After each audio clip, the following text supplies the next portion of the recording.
মেয়েদের জীবনটা কি অদ্ভুত, তাই না? বুঝাই যায় না কখন যে মায়ের মতো হয়ে গেলাম, বুঝতেই পারি না। গত রমজানেও মা রোজা রেখে সমস্ত কাজ করতো, আর আমাকে একটা কাজ করতে বললে মুখের উপরে মানা করে দিতাম। আমি হেঁটে বেড়ে খেয়ে রোজা রাখতাম। আমার মনে হইতো আমি রোজা রাখতেছি এটাই কষ্টের, আর এখন মনে হইতেছে যে মা অনেক কষ্ট করতো, এখন মায়ের মতো সেই সব কাজগুলো আমাকেই করতে হয়। কি অদ্ভুত, তাই না? কখন যে সময়ের পরিবর্তনে মায়ের মতো হয়ে গেছি। হ্যালো এভরিওয়ান, আসসালামু আলাইকুম। কেমন আছেন সবাই? আই হোপ সবাই ভালো আছেন।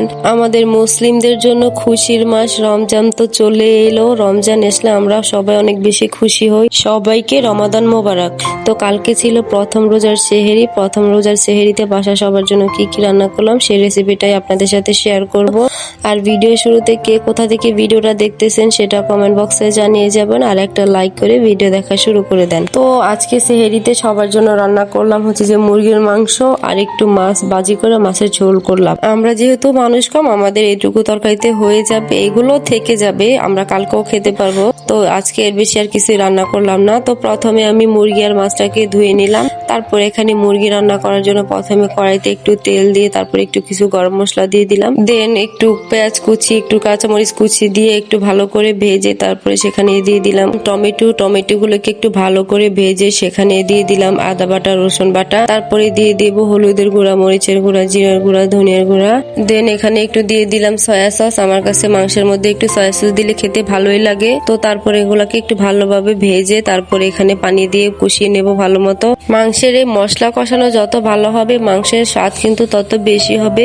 আমি মাংসের মশলাকে খুব ভালোভাবে কষিয়ে নিই, তাহলে আমার কাছে খেতে বেশি ভালো লাগে। তো ভালো করে কষানো হয়ে গেলে আমি এখানে ধুয়ে রাখা মুরগির মাংসগুলো দিয়ে দেব। মাংসগুলো একটু ভালোভাবে নেড়ে ছেড়ে তারপর এখানে ঢাকনা দিয়ে ঢেকে দেব।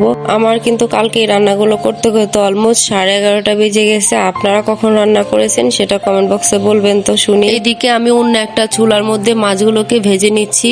আমার হাজবেন্ড মাছ ভাজি ছাড়া খেতে পায় না, তাই আমাকে মাছ যখনই রান্না করি ভাজি করে রান্না করতে হয়। তার যেহেতু পছন্দ, কিন্তু আমার কাছে মাঝে সাঝে একটু মাছ ভাজি করা ছাড়া একটু ঝোল রান্না করলেও খেতে ভালো লাগে, কিন্তু তার জন্য আসলে সে যেহেতু খায় না তো তার জন্য আমারও খাওয়া হয় না। আমরা যেহেতু দুজন মানুষ, দুই রকমের রান্না করলে তরকারিগুলো থেকে যাবে, অপচয় হবে, আর অপচয় আমি একদমই পছন্দ করি না। তো মাছ ভাজি করে নেওয়া সহ সেই দিকে আমি পেঁয়াজ, টমেটো, কাঁচামরিচ গুলো সুন্দর মতো কেটে নিলাম। তো তারপরে আমি যে মাছ ভাজির পরে যে বাকি তেলটুকু ছিল সেই তেলের মধ্যে পেঁয়াজ কুচি, কাঁচামরিচ কুচি দিয়ে ভালো করে ভেজে নেব। ভেজে নেওয়ার পরে সেখানে আমি টমেটো কুচি দিয়ে দেব।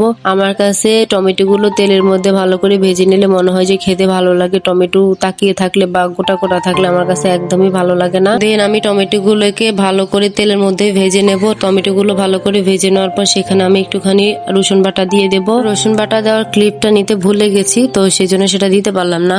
তারপরে দিয়ে দিলাম হলুদ গুঁড়া, মরিচের গুঁড়া আর একটুখানি জিরের গুঁড়া দিয়ে দিলাম। শেষে দিয়ে দিলাম লবণ। যত ভালোই রান্না করি না কেন লবণ না দিলে তো খেতে ভালো লাগবে না, ওটা তো দিতে হবে। তো লবণ দেওয়ার পর এগুলাকে ভালো করে নেড়ে চেড়ে সেখানে পানি দিয়ে দেব।